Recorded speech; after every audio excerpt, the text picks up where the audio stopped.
këtu mundet të fillojmë me prezantimin.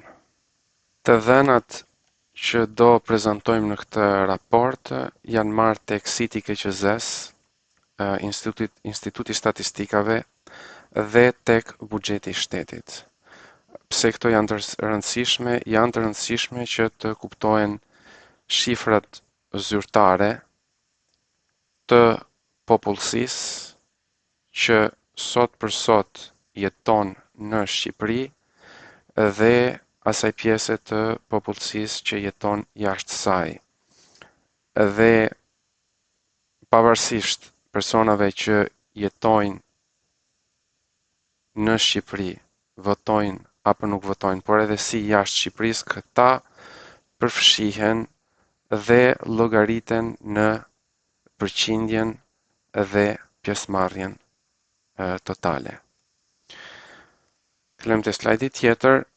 Këtu do të shikoni raportimet e sitit të KQZ-s në vitin 2021, do më thënë votuesit që kanë qenë në lista në vitin 2021 kanë qenë rreth 3.588.869 zgjedhës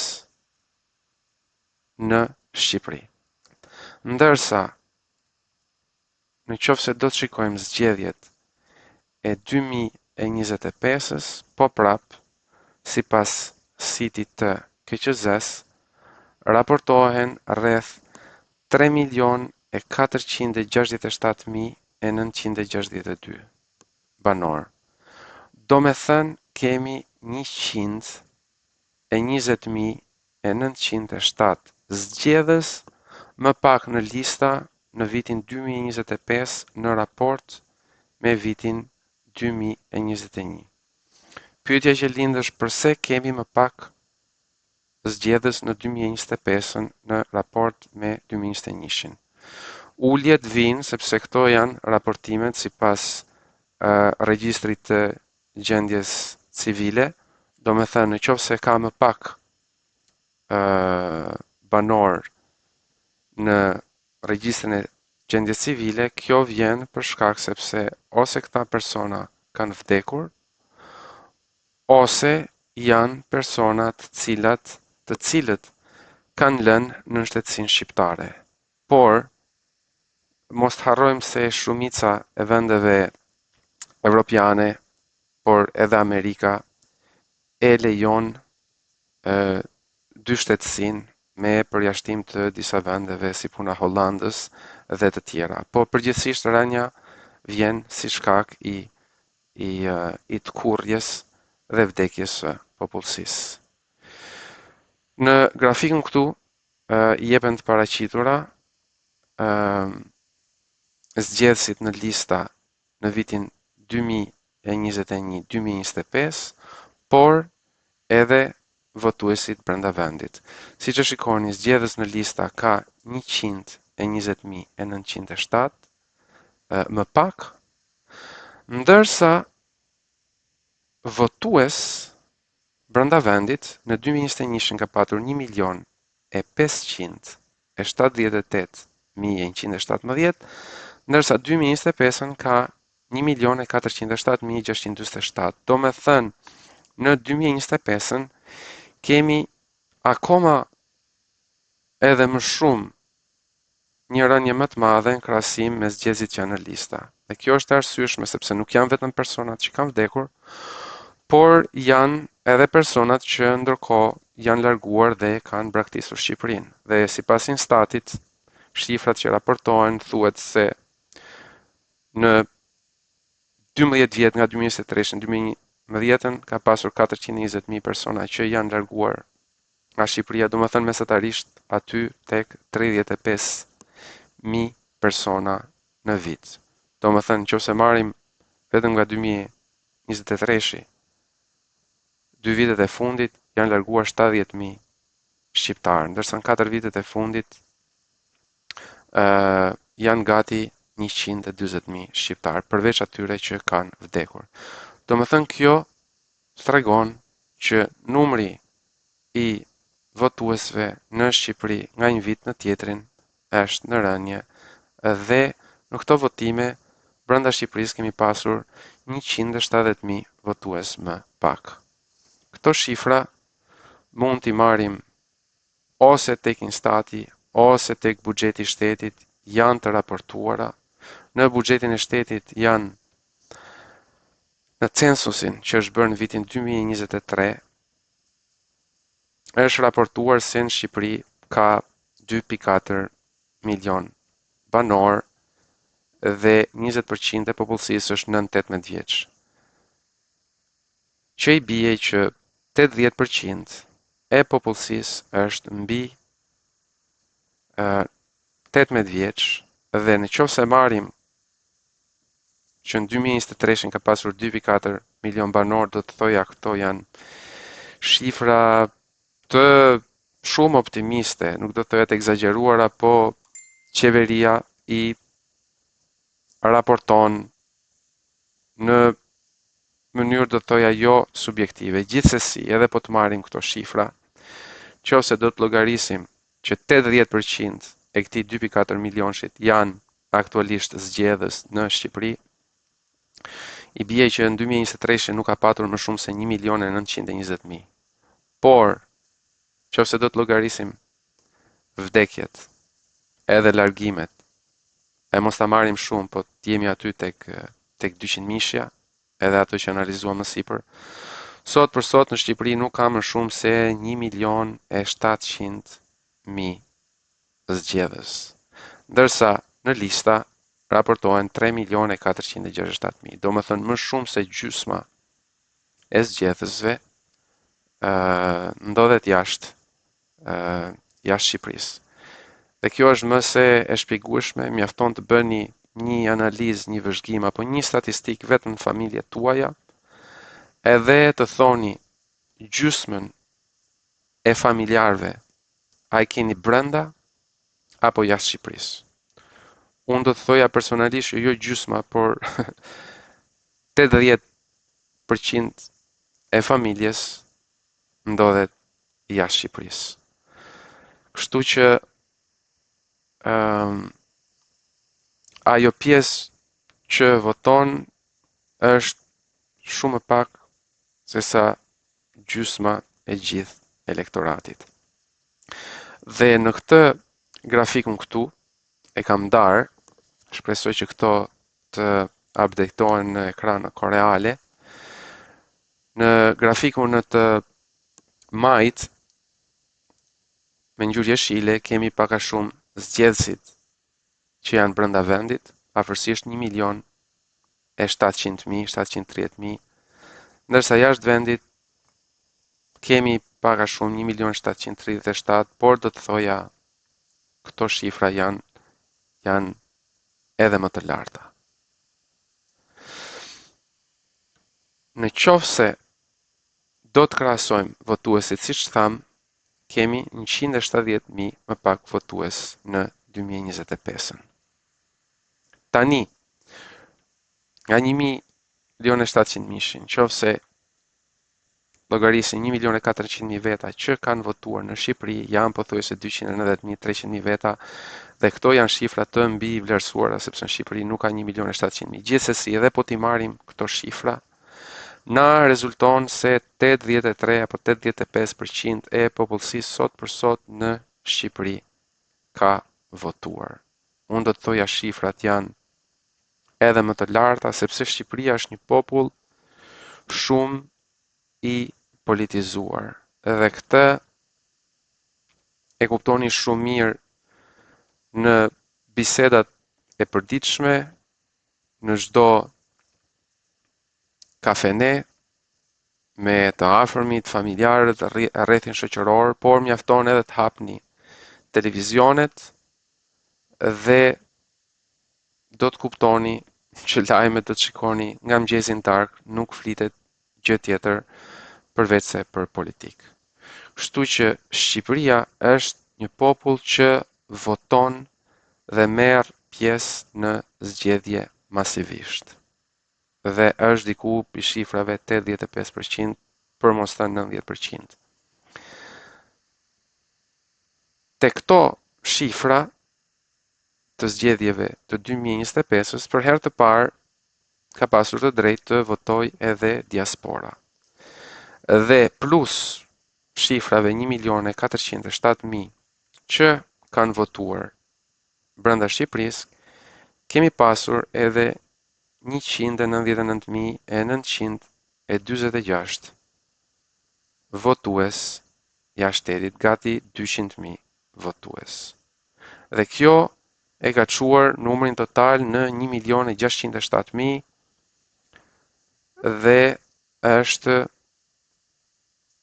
29.000 më shumë në total në raport me 2021-shin, por mos harrojmë, ky kompensim vjen nga diaspora. Tani, nëse do llogarisim përqindjen e votuesve në total, duke përfshirë edhe zgjedhësit që ndodhen jashtë shtetit, pjesëmarrja në këto zgjedhje ka qenë diku tek shifrat 46%, domethënë më pak se gjysma e popullsisë ka marrë pjesë në këto votime. 54% e popullsisë nuk ka votuar. Dhe imagjinoni se çfarë ndryshimi mund të sjellë në qoftë se kjo pjesë e popullsisë do të votojë. Dhe këtë do ta shpjegoj më vonë. Që të kuptoni më mirë, në këtë grafikun këtu do të shikoni votuesit brenda vendit dhe jashtë vendit dhe do të shikoni gjithashtu me tjeshile pjesa e popullsisë që ka votuar dhe pjesa e kuqe popullsia që nuk ka votuar. Nëse shikoni brenda vendit 1.407.000 kanë votuar, 290.000 nuk kanë votuar. Ndërsa për pjesën që ndodhet jashtë Shqipërisë është e kundërta. Nga këto 1.700.000, vetëm 200.000 nuk kanë votuar dhe mbi 1.500.000 nuk kanë votuar. Domethënë, imagjinoni se çfarë do të ndodh në 4 vitet e ardhshme kur kjo pjesë në të kuqe e popullsisë së diasporës do të marrë pjesë në zgjedhje apo do të votojë masivisht. Këto zgjedhje diasporën e kanë gjetur pak të papërgatitur në kuptimin që procesi nuk kuptohej, nuk dihej, jo të gjithë ishin të informuar se si mund të regjistroheshin. Nga ana tjetër, të gjithë patronazhistët e partive kanë qenë goxha të angazhuar për të regjistruar mbështetësit e tyre. Dhe në këtë grafikun tjetër e kam ndarë edhe në përqindje që të shikoni në krahasim me numrin total, kemi rreth 11% apo 10% e të gjithë zgjedhësve të diasporës ka marrë pjesë në këto zgjedhje.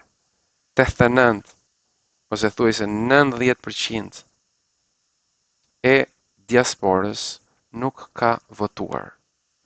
Tani, duke qenë se ky proces u nis në këto zgjedhje, në zgjedhjet e ardhshme shumë persona do të përgatiten dhe të regjistrohen para kohe.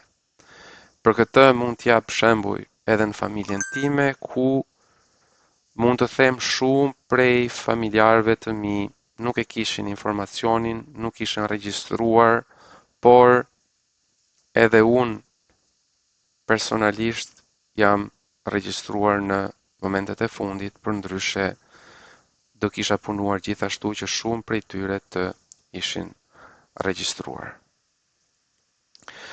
Dhe kur thuhet që 60% e diasporës për shembull ka votuar Partinë Socialiste ose 24% ka votuar e diasporës ka votuar Partinë Demokratike dhe 15% ka qenë pothuajse partitë e tjera, do të shikoni që ky 60% apo ky 24% dhe ky 15% që shikoni këtu të afishuar në grafik është 60% i atij 10% të diasporës që ka votuar. Do më thënë, është një tjetër manipulim, do thoja, dhe luajtje me perceptimin e publikut, duke treguar që një parti apo tjetra ka marrë një mbështetje të madhe. Ka marrë mbështetje të madhe në kuptimin që janë regjistruar personat që kanë dashur ata vetë të regjistrojnë, që kanë qenë mbështetës të tyre, kanë shkuar, e dim shumë mirë, si në Itali, si në Greqi, janë bërë takime shumë të mëdha dhe në salla të ndryshme janë regjistruar personat e diasporës. Kështu që nëse do ta marrim vetëm pjesën e diasporës që ka votuar, që masivisht kanë qenë persona të regjistruar nga dy subjektet më të mëdha partijake, atëherë rezulton që Partia Socialiste ka marrë 61% të këtyre votave që kanë ardhur nga jashtë, Partia Demokratike ka marrë 23%, partitë e tjera 15.3%. Kjo nga një anë nuk reflekton vetëm, do të thoja, mbështetjen që diaspora ka për këto parti, por reflekton punën e madhe të patronazhistave të partisë jashtë Shqipërisë. Dhe do të thoya që partia në pushtet, Partia Socialiste, ka një ushtri që e përdor në shërbim të saj, të cilat kanë arritur të mbledhin dhe të regjistrojnë një pjesë shumë herë më të madhe në raport me forcat e tjera. Tani, në qoftë se ata që kanë votuar nga diaspora përbëjnë vetëm 10% apo 11%, dhe Partia Socialiste ka marrë 61% të këtij 11%-shit, i bie që në raport me numrin total të zgjedhësve të diasporës, Partia Socialiste ka marrë vetëm 7%. E shikoni në grafikun në të djathtë. Partia Demokratike 2.7 edhe partitë e tjera kanë marrë vetëm 1.76%, sepse mbi 88.5 gati 89% nuk kanë votuar. Prandaj lufta e ardhshme do të bëhet me votën e diasporës. Uroj dhe shpresoj që personat që jetojnë jashtë të mos influencohen ashtu siç janë influencuar një pjesë e mirë e personave që megjithse jetojnë jashtë dhe mund të mendoni se janë të pa influencueshëm nga politika në Shqipëri, por mos harrojmë se administrata ka luajtur një rol kyç dhe të rëndësishëm, ku personat që punojnë në administrat u është kërkuar përveç votave të familjarëve në Shqipëri, tu sigurojnë edhe votat e familjarëve që jetojnë jashtë Shqipërisë. Për këtë kam dëshmi personale të rrethit tim shoqëror, por edhe të rrethit tim familjar, ku personat i kanë kërkuar që të votojnë për partinë pushtet sepse duan që të ruajnë vendet e punës. Atëherë duhet të them diçka atyre që punojnë në administratë që personalisht i konsideroj edhe viktima të sistemit, sepse kur vjen sistemi me presionin e vet, me shantazhin e vet, edhe nuk ke zgjidhje tjetër dhe kërkon të mbash familjen apo të sigurosh bukën e fëmijëve, normalisht do bësh zgjedhjen sipas frikës apo do të thoja edhe interesit, sepse partitë politike e kanë përdorur gjithmonë administratën si një terren për të mbledhur vota dhe e kanë politizuar qëllimisht që ta kenë atë gjithmonë në mbështetje të tyre. Do më thënë me frikën se në qoftë se do të vi partia tjetër apo kushdo parti në pushtet, ju do të humni vendin e punës. Shpesh herë kur ndryshohet administrata, nuk mund të ndryshohen mësuesit, nuk mund të ndryshohen policët, nuk mund të ndryshohen infermierët. Do ndryshohen disa persona, po. Mund të ndryshohen drejtorët, po. Do ndryshohen ata që kanë vende drejtuese, apo ata që kanë marrë vende politike. Dhe janë po ashtu këta persona që kanë vende politike që mund të numërojnë diku te 1000, 1500 apo 2000, nuk e kam shifrën e saktë. Po administrata sot për sot numëron diku rreth 180.000 apo 200.000 punonjës. Do me thënë, kemi një në 1000 që është një drejtor i madh që ka një vend partjak, edhe persona të tjerë që luajnë rolin dhe funksionin e tyre që nuk ka lidhje me politikën. Po janë pikërisht këta persona pastaj që përdorin presionin dhe frikën për të votuar. Kështu që në zgjedhjet e ardhshme, diferenca e madhe do bëhet te ky 88 apo 89-90% në të kuqe.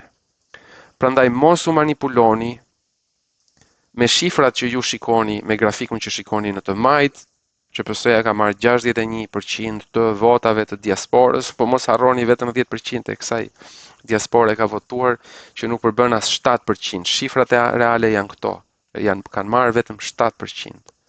Kështu që uroj dhe shpresoj që në zgjedhjet e ardhshme diaspora do të votoj masivisht dhe shifrat e kanë treguar, janë regjistruar 250.000 persona nga diaspora dhe është votuar, kanë arritur rreth 200.000 flet në KQZ.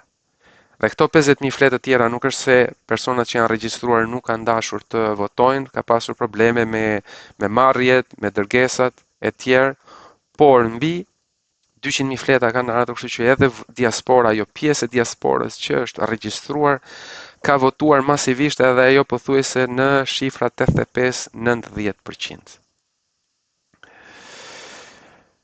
Grafiku tjetër. Tani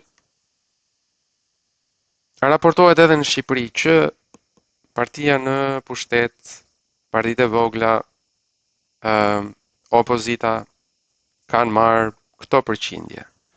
Marrin numrin total që është votuar, e ndajnë në raport me njëri tjetrin dhe ju tregojnë Partia Socialiste ka marrë diku 54%, Demokratika të njëjtën. Qofse ne do e krahasojmë me numrin total të zgjedhësve, siç e raportojnë ata që 46% ka qenë pjesëmarrja në votime, po 54% nuk ka votuar. Tani, nëse kjo 54% që këtu ndodhet një shile në grafikun në të majt, nuk ka votuar, i bie që ky 46% ka votuar. Edhe si ndahet ky 46%, ky 46% ndahet me 25% që i ka marrë Partia Socialiste dhe 15% Partia Demokratike, edhe pjesa që ngelet janë partitë e vogla. Kështu që partia që qëndron sot në pushtet qëndron me vetëm 1/4 e numrit të zgjedhësve në Shqipëri, do me thënë vetëm me 25%. Tani më tregoni ju çfarë legitimiteti kanë këto parti dhe drejtojnë apo dhe edhe sundojnë vendin me vetëm 25% të pjesëmarrjes. Tani, mos harrojmë se ky 25%, i 15% është numri total. Çfarë do ndodh nëse një pjesë e kësaj tortës vjen nga diaspora, do ta shikojmë në grafikun në të djathtë. Gjithmonë jemi 54% këtu. Partia Socialiste 21% i ka siguruar brenda vendit në raport me totalin, ndërsa 4% nga diaspora në raport me totalin. Ndërsa Partia Demokratike 14% i ka siguruar brenda Shqipërisë, 1% nga diaspora, ndërsa partitë e tjera brenda Shqipërisë 5% dhe 1% ka ardhur nga diaspora. Domethënë në total 6%. Kështu që shikoni edhe rolin e partive të tjera. Të gjitha partitë të marra së bashku, përveç Partisë Demokratike dhe Socialiste, kanë marrë 6% të votave. Duke i marrë ku di, Shqipëria, Lëvizja Shqipëria, Nisma Shqipëria bëhet, Lëvizja Dheu, Partia Mundësia, Aleanca Kombëtare Shqiptare, të gjitha këto nuk bëjnë më shumë se sa 5%. Tani, në këtë grafik do të shikojmë zgjedhësit në total në 2025-ën, brenda, jashtë dhe pjesa e popullsisë që nuk ka votuar. Shikoj që ka një farë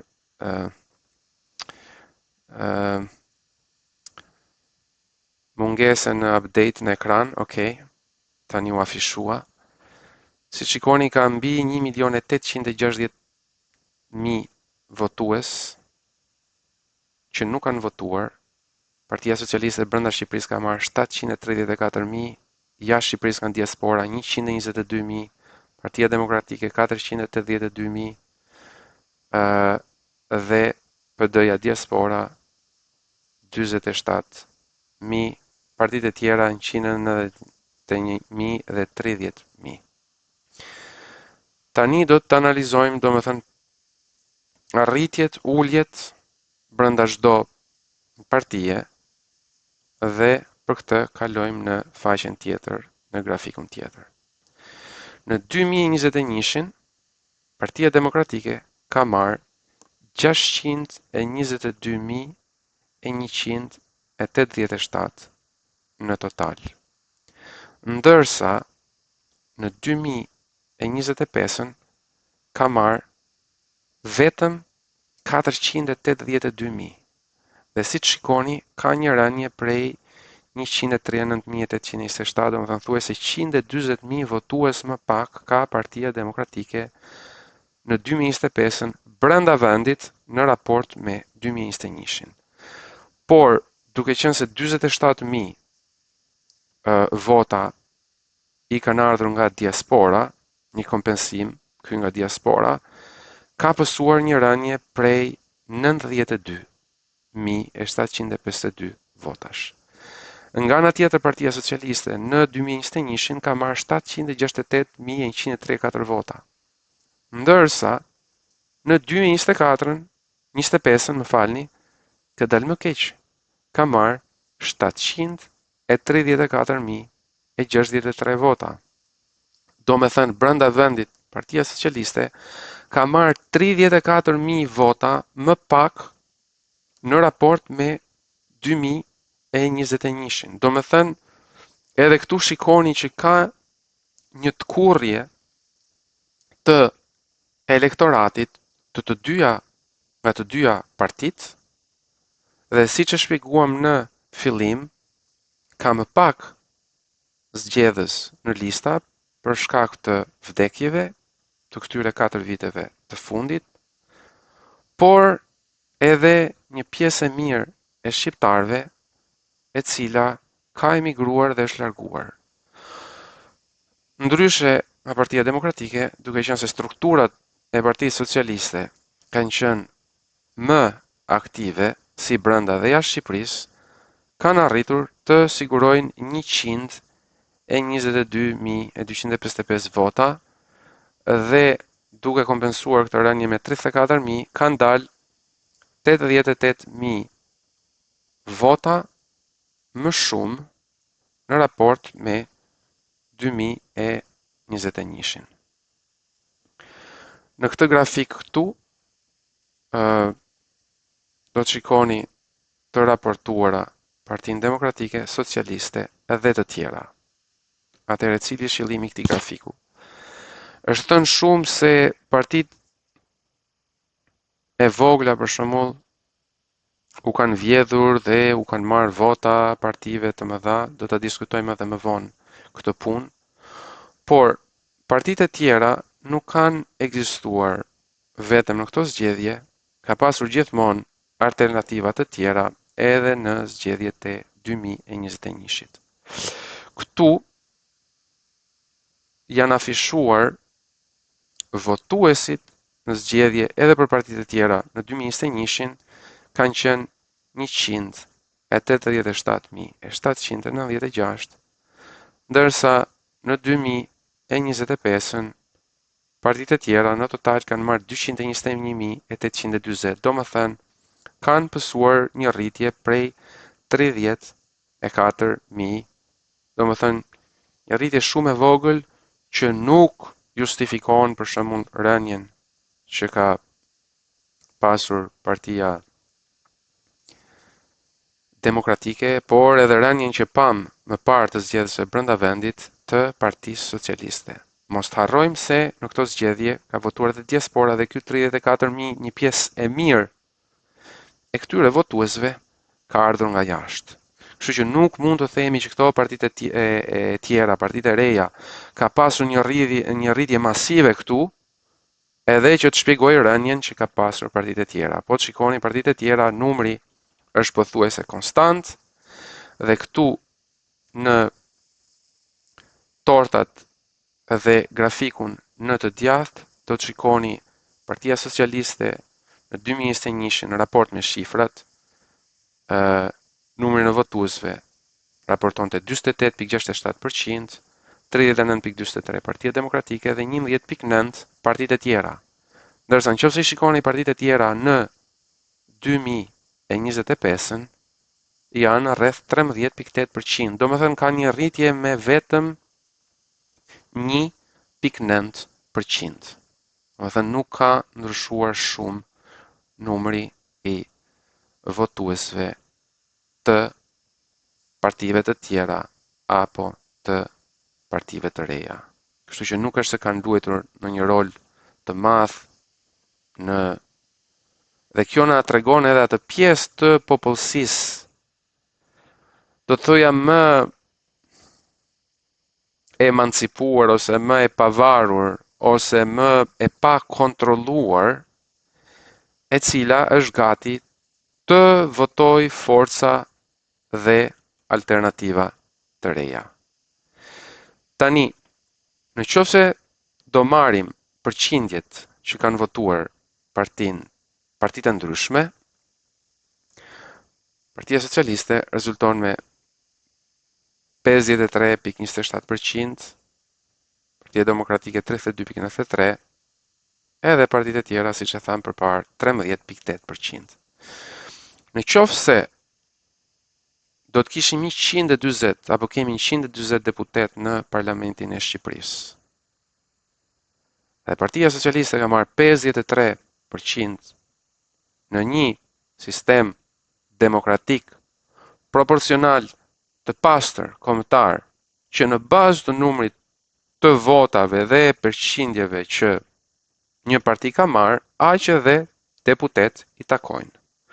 Domethënë, në bazë të këtyre përqindjeve dhe të kësaj mbështetje popullore, pa u futur në analizat votimi, numrimi, manipulimi e tjerë, nuk po futemi atje, po marrim thjesht shifrat zyrtare.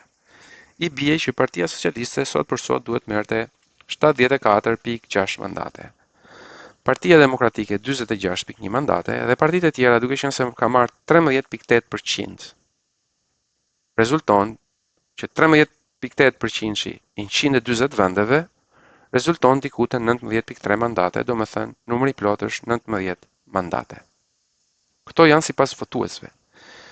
Por Partia Socialiste ka marrë 83 mandate, Partia Demokratike ka marrë 50 mandate, ndërsa partitë e tjera kanë marrë vetëm në total, të gjitha partitë e reja kanë marrë 7 mandate. Dhe nëse do i paraqesim këto në përqindje, rezulton që Partia Socialiste ka marrë 59% mandateve, Partia Demokratike 36% mandateve, partitë e tjera 5% mandateve. Si të shikoni, kemi një rritje për Partinë Socialiste nga 53 në 59, kemi një rritje po edhe për Partinë Demokratike nga 32 në 36%, nga ana e kundërt, kemi një rënje të partive të reja nga 13.8 në 5%, por Partia Socialiste këtu ka fituar 8 mandate e gjysmë gati, Partia Demokratike ka fituar 4 mandate, ndërsa partitë e vogla kanë humbur 12 mandate në total. Kjo është një tjetërsim që i bëhet vullnetit të popullit nëpërmjet një sistemi antidemokratik që të dy forcat e mëdha kanë rënë dakord. Dhe megjithëse ankohen, do të shikoni tani e kam paraqitur në këtë pjesën tjetër të grafikut. E para tregon ngjyra më e hapur atë që meritojnë në bazë të rezultateve zyrtare që janë shpallur, do të meritonin 74.6, por marrin 83 mandate, shumë herë më shumë. Meritojnë 46, por marrin 50, 4 mandate më shumë. Partitë e reja në total meritojnë 19, por marrin 7, 12 mandate më pak. Tani, nëse dikush do të thotë që partitë e vogla kanë dëmtuar Partinë Demokratike apo Partinë Socialiste apo ku di unë, këto shifrat e tregojnë qartë. Është e kundërta. Janë partitë e mëdha që gjithmonë tjetërsojnë dhe manipulojnë vullnetin e popullit. Uroj dhe shpresoj që këto të jenë të qarta dhe jam më se i sigurt që analizat të tilla nuk besoj do i gjeni diku tjetër. Kam harxuar me të vërtet kohë që t'i bëj sa më të qarta dhe transparente për personat që më ndjekin dhe që na ndjekin. Duat që të falenderoj edhe të gjithë ata persona që na kanë mbështetur, personat që më kanë mbështetur dhe që kanë votuar për AKSH-n, numrin 7, si brenda Shqipërisë, por edhe jashtë Shqipërisë, kam marrë mesazhe të shumta, video të shumta, telefonata të shumta, dhe unë ndjehem, do të thoja, borxhli shumë nga këtyre personave që na kanë përkrahur. Dhe duke qenë se shifrat zyrtare u shpallën, kemi marrë në qarkun e Fierit në total 569 vota. 197 janë marrë në qarkun e Fierit, 144 kanë ardhur nga diaspora, 90 vota në Bashkinë e Divjakës, 69 Lushnja, Roskoveci, Patosi, Mallakastra dhe me radhë. Dhe siç e shikoni, është vetëm 10% ajo pjesë e popullsisë e diasporës që ka votuar, por edhe koha që ne kishim në dispozicion ishte shumë e pakët, shumë e vogël. Mos harrojmë se regjistrimet si parti janë bërë shumë vonë, është dashur që Elena bashkë me bashkëpunëtorët e saj të mbledh gjithë firmat e nevojshme, një kohë shumë e shkurtër dhe në fakt kanë qenë vetëm 2 forca që janë regjistruar në zgjedhje me nëpërmjet firmave apo forcave të tyre ka qenë Aleanca Kombëtare Shqiptare me Elenën në krye që ka mbledhur firmat e duhura dhe lëvizja tjetër ka qenë lëvizja Dheu me Kreshnik Osmanin. Të gjithë partitë e tjera ose kanë pasur mbështetje të deputetëve ekzistues të parlamentit shqiptar. Do më thënë kanë pasur një deputet që i kanë mbështetur. Në qoftë se analizojmë këto në përqindje, në bazë të votuesve dhe zgjedhësve, më falni, Divjaka ka zënë përqindjen më të madhe 0.56%, diaspora 0.53%, Fieri edhe kështu me radhë.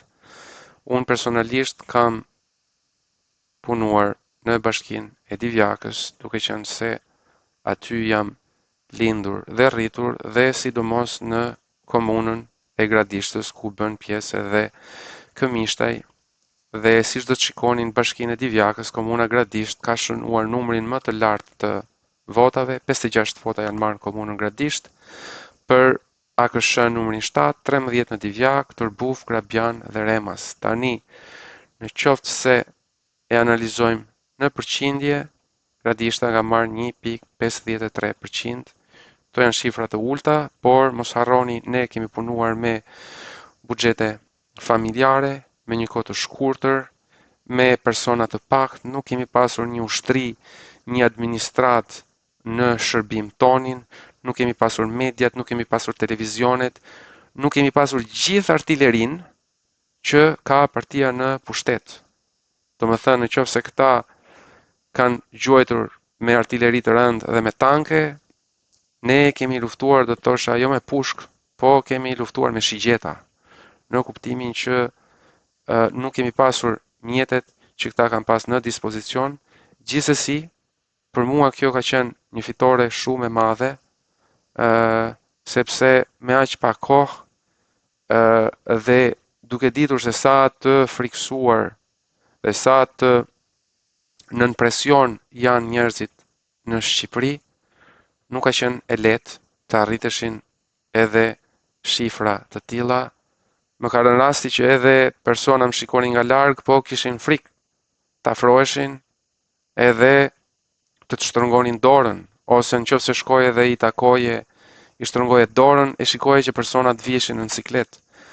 Dhe unë kam një karakter që nuk dua që personat t'i ve në siklet ose që personat të ndihen vështirë ose keq, sepse në radhë parë jam unë që do filloj dhe do ndihem keq. Kështu që shumë prej atyre personave edhe që kam parë, edhe në fshatin tim, edhe që nuk kam vajtur t'u shtrëngoj dorën apo t'i takoj, kam pas arsyet e mia sepse nuk kam dashur që t'i vë ata në vështirësi apo të ndihen siklet, sepse unë personat i shikoj nga larg, vëre çdo gjë, mjafton vetëm një shikim. Dhe kur e shikoj që personi edhe në largësi ndryshon shikimin, ose mundet dikush edhe me dorë të përshëndes, këto janë gjëra që unë për shembull i bëj shumë vëmendje. Këto janë votat e AKSH-s në komunën Gradisht. Këto që shikoni në shifrat më të larta të jeshile dhe të kuqe janë numrat që janë marrë në Këmishtaj, pastaj vazhdojnë edhe zonat e tjera. Por në qoftë se do të shikoni në përqindje, këto janë 2 zonat që ka Këmishtaj, 2955 fraksion 00 dhe fraksion 01, janë marrë 5.23% të votave dhe 6.91% të votave. Do me thënë mesatarisht aty tek 6%. Është edhe njërë duhet i falenderoj ata persona se kam zbuluar që përveç frikës, përveç shantazhit të sistemit, ka persona që na kanë dashur dhe na kanë mbështetur. Unë nuk kam asnjë gjykim për personat që kanë shprehur bindjet për partitë e tjera, nuk i shikoj as si do të thoja armiq partitë e tjera, i shikoj si konkurent në një garë, por i shikoj edhe miq, i shikoj si bashkëdhetar, si bashkëshortar, bashkëqytetar, sepse ne të gjithë duhet të kërkojmë të punojmë për të mirën e vendit, për të mirën e qytetit, për të mirën e fshatrave dhe për të mirën e njerëzve që ne përfaqësojmë. Se fundit njerëzit që jetojnë aty, një pjesë e mirë janë familjarët tanë, pjesa tjetër është rrethi i zgjeruar shoqëror, por edhe familjar, janë njerëzit me të cilën jemi rritur, lindur, janë mësuesit, janë edukuesit, janë personat që ne ndajmë jetesën dhe ne jemi qenje që jetojmë në shoqëri, nuk jetojmë të vetmuara. Nuk mund ketë pasuri dhe lumturi vetjake pa pasur atë shoqërore. Personi jeton gjithmonë i lumtur në komunitet, prandaj duhet të përpiqet të bëj më të mirën dhe maksimumin për komunitetin. Dhe në qoftë se personi bën diçka në interesin e tij personal, duke menduar se ka përmirësuar qenien e vet, nuk mundet absolutisht të përmirësoj veten kur pjesa tjetër e shoqërisë jeton në kushte më të vështira. Dhe duke qenë se shumë prej buxheteve të shtetit apo të komunave apo të bashkive, shumica e tyre nuk shkon në destinacionin e duhur. Këtë e shikojmë në ambientet publike në të cilat jetojmë.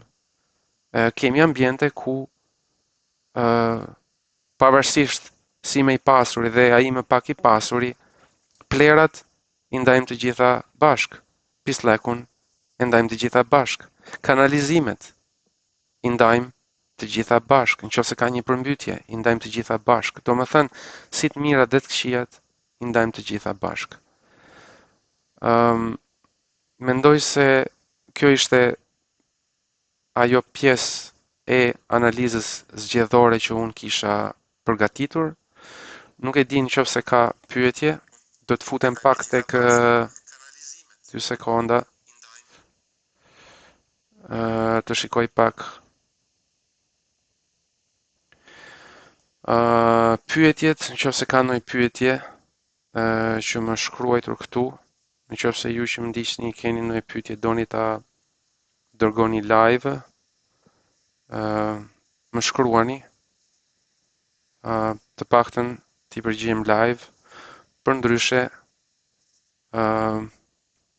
mund t'ju përgjigjem më vonë, pa asnjë problem. Ju falenderoj të gjithëve për vëmendjen dhe do mundohem që të bëj po ashtu video të tilla në lidhje me aktualitetin.